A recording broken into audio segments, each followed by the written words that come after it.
Corona virus की, जिसको लेकर अब तक की सबसे डराने वाली खबर सामने आई है। डर इसलिए क्योंकि कोरोना वायरस अब हवा में भी फैल सकता है। यह बात खुद विश्व स्वास्थ्य संगठन ने मान ली है।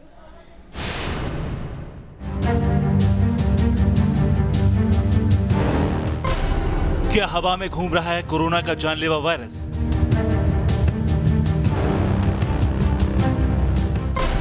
क्या हवा के जरिए तेजी से फैल रहा है कोरोना? दुनिया भर में कोरोना के संक्रमित मरीजों की तादाद तेजी के साथ बढ़ती जा रही है और साथ ही कोरोना के खतरे को लेकर नए नए दावे भी सामने आ रहे हैं। अभी तक WHO ये मान रहा था कि कोरोना हवा में नहीं फैलता, लेकिन WHO ने अब इस बात को स्वीकार कर लिया है कि कोरोना का जानलेवा वायरस हवा में भी फैल रहा है। WHO का कहना है कि कोरोना के हवा के जरिए फैलने के सबूत मिल रहे हैं। सार्वजनिक जगहों में हवा से कोरोना संक्रमण फैलने की आशंका से इनकार नहीं किया जा सकता, खासकर ऐसी जगहों पर जहां काफी भीड़ हो या फिर कोई जगह बंद हो या ऐसी जगह जहां हवा ठीक से ना आ जा रही हो। मतलब हवा में भी कोरोना का वायरस आपको शिकार बना सकता है और ये दावा हाल ही में 32 देशों के 239 वैज्ञानिकों ने किया था। इन वैज्ञानिकों ने WHO को कोरोना के इस खतरे को लेकर आगाह किया था। वैज्ञानिकों ने अपने रिसर्च में बताया था कि कोरोना वायरस यानी SARS-CoV-2 के छोटे छोटे कण हवा में कई घंटों तक बने रहते हैं और ये कण लोगों को संक्रमित कर सकते हैं।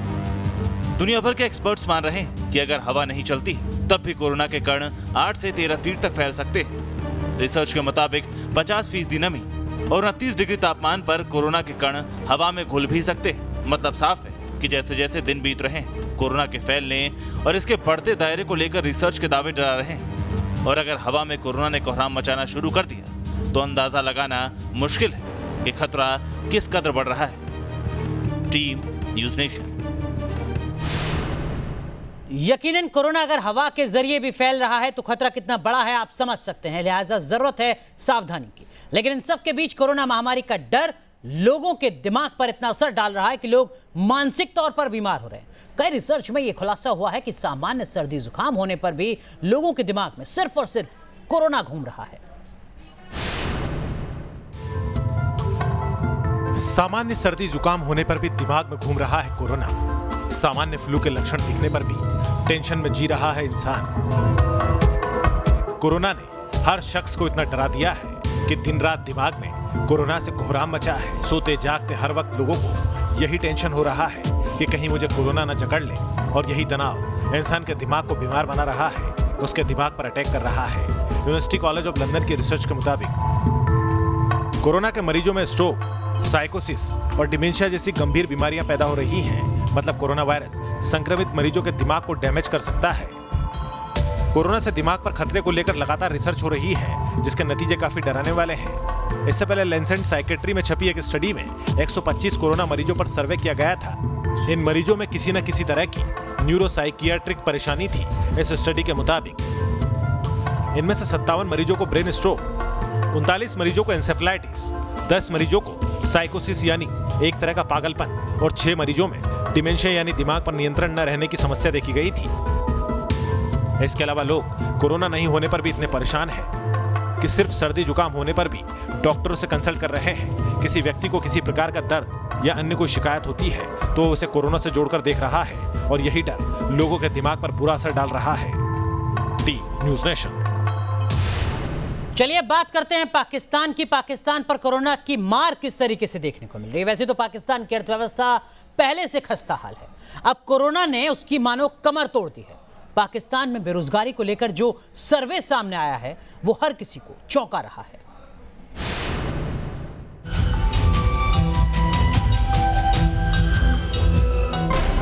कोरोना से बेरोजगार पाकिस्तान। कोरोना से टूटी पाकिस्तान की अर्थव्यवस्था की कमर। एक सर्वे आया है जो कोरोना काल में पाकिस्तान की आवाम की बेबसी को बयां करता है। कोरोना की मार ऐसी है कि पाकिस्तान में हर जगह बेरोजगारी का बोलबाला है। नौकरियां गई हैं, लोगों की सैलरी कम हुई है। गिलानी रिसर्च फाउंडेशन के सर्वे में पाकिस्तान की हालत को लेकर खौफनाक खुलासा हुआ है। गैलप और गिलानी पाकिस्तान ने सर्वे कराया है। सर्वे के मुताबिक कोरोना की वजह से पाकिस्तान में 68% लोगों की नौकरी गई है। 84% लोगों की सैलरी में बड़ी कटौती हुई है। दुनिया के 17 देशों में इस तरह का सर्वे कराया गया है। सबसे ज्यादा खराब हालत पाकिस्तान में बताए जा रहे हैं। सीधे सीधे इमरान खान सरकार पर सवाल है। इमरान कोरोना से बार बार कारगर तरीके से निपटने का दावा कर रहे हैं, लेकिन उनके दावों की पोल खुलती नजर आ रही है। पाकिस्तान में कोरोना आउट ऑफ कंट्रोल है। इसके साथ बेरोजगारी का बवंडर भी खड़ा हो चुका है। इस सर्वे में एक और सनसनीखेज खुलासा हुआ है। पाकिस्तान के लोगों का लोकतंत्र के प्रति भरोसा घटा है। 49% लोग मौजूदा हालात में लोकतंत्र को सही नहीं मानते। पाकिस्तान के मीडिया चैनलों पर भी इसकी झलक साफ दिखाई दे रही है। वैसे तो पाकिस्तान में लोकतंत्र कभी रहा ही नहीं है। राज पर्दे के पीछे से तो सेना ही करती रही है, लेकिन पाकिस्तान में लोकतंत्र में घटते भरोसे से बाजवा एंड कंपनी मुस्कुरा जरूर रही है। Team news nation. और अब बात करते हैं अमेरिका की टॉप यूनिवर्सिटी MIT की, जिसने कोरोना को लेकर डराने वाला फैसला किया है। MIT के मुताबिक वैक्सीन अगर नहीं बनती है तो ऐसी स्थिति में हिंदुस्तान में कोरोना कहर बरपा सकता है। क्या कुछ कहा गया है इस रिपोर्ट में, देखिए जरा।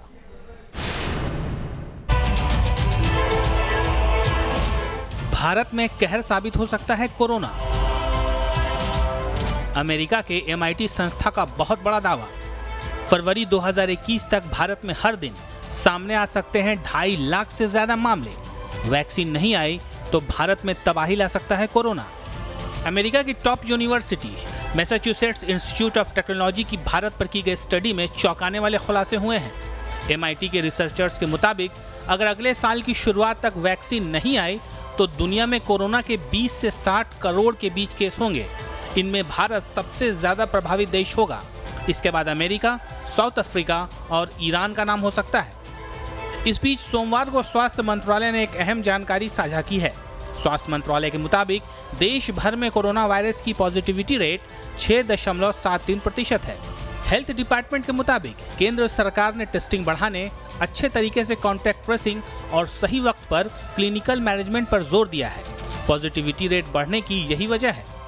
दरअसल जॉन हॉपकिंस यूनिवर्सिटी के मुताबिक ज्यादा पॉजिटिविटी रेट इस बात का सबूत है कि देश में पर्याप्त कोरोना टेस्ट हो रहे हैं।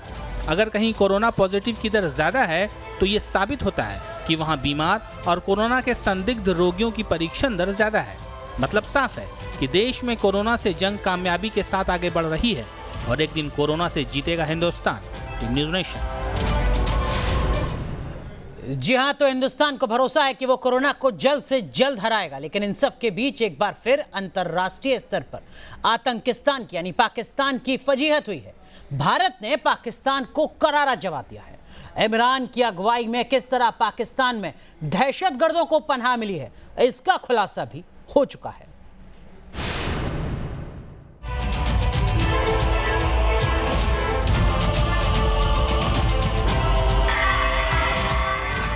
आतंक के केंद्र पाकिस्तान को करारा जवाब।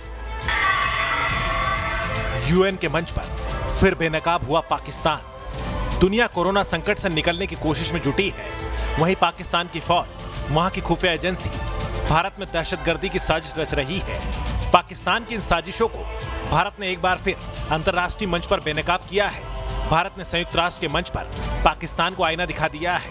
भारत ने UN में पाकिस्तान को आतंकवाद का समर्थन करने पर कटघरे में खड़ा किया है। भारतीय प्रतिनिधिमंडल के प्रमुख महावीर सिंघवी ने एक वेबिनार में पाकिस्तान की पोल खोलकर रख दी। भारतीय दल ने पाकिस्तान के PM इमरान खान को सीधे निशाने पर लिया।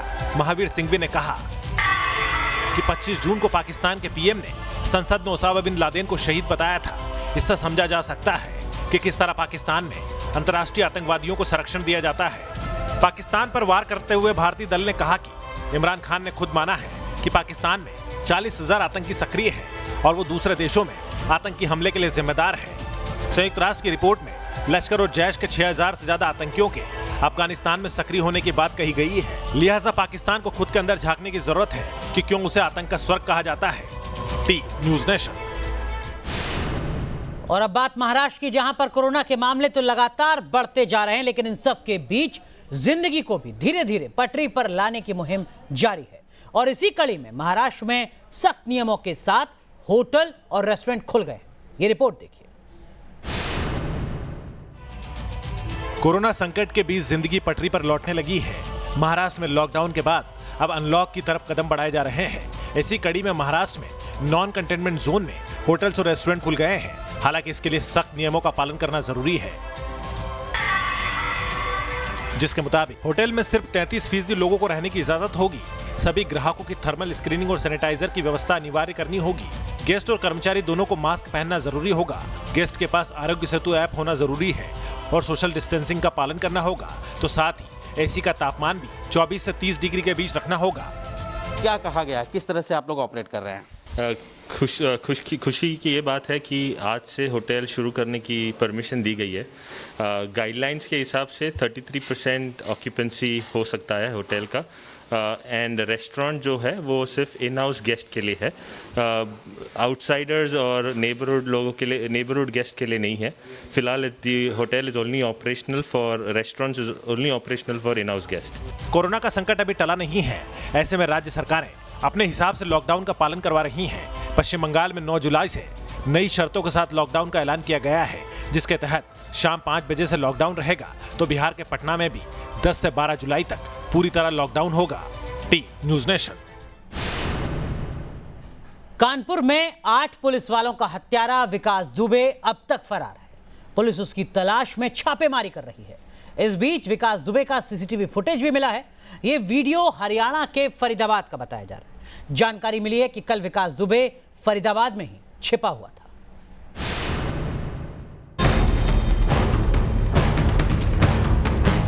सीसीटीवी की इन तस्वीरों में नजर आ रहा शख्स गैंगस्टर विकास दुबे है।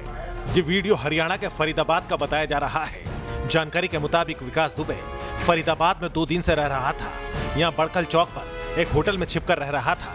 इसका मतलब ये हुआ कि 8 पुलिस वालों का हत्यारा विकास दुबे दिल्ली एनसीआर में छिपता फिर रहा है। हालांकि फरीदाबाद में विकास दुबे तो पुलिस को चकमा देकर फरार हो गया, लेकिन पुलिस ने उसके 3 साथियों को फरीदाबाद से गिरफ्तार कर लिया। गिरफ्तार प्रभात मिश्रा के पास से पुलिस की 2 पिस्टल भी बरामद की। वहीं यूपी पुलिस एक्शन में है और विकास दुबे के गुर्गों की तलाश तेज कर दी है। विकास दुबे की तलाश में पुलिस और एसटीएफ की 50 से ज्यादा टीमें जुटी है और 5 राज्यों में छापेमारी की जा रही है। पुलिस ने बुधवार सुबह विकास दुबे के दाहिना हाथ माने जाने वाले अमर दुबे को मार गिराया। आज सुबह तड़के हमीरपुर के मौदहा थाने अंतर्गत एक साहसिक मुठभेड़ में इस पूरे प्रकरण का जो मुख्य अभियुक्त है अमर दुबे, वो एसटीएफ और स्थानीय पुलिस के मुठभेड़ में मारा गया है। इस पे 50,000 का इनाम घोषित था और ये घटना में शामिल था। इसके अतिरिक्त लगातार पुलिस जो भी इसके मुख्य अपराधी है उसके खोजने में लगी है। यूपी के हमीरपुर के मौदहा में पुलिस और अमर दुबे के बीच एनकाउंटर हुआ, जिसमें पुलिस ने अमर दुबे को ढेर कर दिया। जानकारी के मुताबिक कानपुर में पुलिस वालों की हत्या के मामले में मुख्य आरोपी विकास दुबे के गुर्गों में अमर दुबे सबसे करीबी था। और अब बात पड़ोसी मुल्क नेपाल की, जहां इन दिनों सियासी तूफान उठा हुआ है। पीएम केपी शर्मा ओली से विपक्ष के साथ साथ खुद उनकी पार्टी नेपाल कम्युनिस्ट पार्टी के अंदर से ही इस्तीफे की मांग उठ रही है, जो अपने चरम पर है। और इन सब के बीच नेपाल में चीन की राजदूत की सक्रियता पर भी सवाल उठने लगे हैं। काठमांडू में चीन के दूतावास के बाहर प्रदर्शन करते नेपाल सिविल सोसाइटी के लोग। नेपाल में चीन के राजदूत हाओ यांकी के विरोध में यह प्रदर्शन साबित करता है कि नेपाली अवाम देश में चीन के बढ़ते दखल से नाखुश है।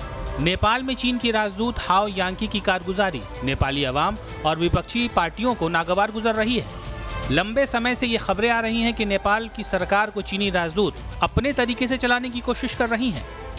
आरोप तो यहाँ तक लग रहे हैं कि नेपाल के प्रधानमंत्री केपी शर्मा ओली न सिर्फ चीनी राजदूत से बहुत ज्यादा मिलते जुलते हैं, बल्कि उसकी सलाह पर अमल भी करते हैं। इससे पहले नेपाल में कभी ऐसा नहीं देखा गया कि कोई राजदूत इस तरह से इतना सक्रिय हुआ हो। आरोप तो यहाँ तक है कि नेपाल ने भारत के खिलाफ जो नया नक्शा बनाया है, उसके पीछे चीन की इस महिला राजदूत की भूमिका रही है। ये भी माना जा रहा है कि इस वक्त नेपाल का जो भारत विरोधी रवैया है, उसके पीछे हाओ यांकी का ही हाथ है। अब जबकि नेपाल के पीएम केपी शर्मा ओली की सरकार खतरे में है, तब भी माना जा रहा है कि वो फिर से एक्टिव हो गई हैं। चाइनीज राजदूत की इस हरकत ने ये सवाल भी खड़े कर दिए हैं, क्या किसी राजदूत के प्रोटोकॉल में ये शामिल होता है कि वो इस तरह से सरकार के नेताओं और अधिकारियों से मिले। आरोप तो ये भी है कि चाइनीज राजदूत एक तरह से नेपाल में एक समानांतर सरकार चला रही हैं। Team news nation.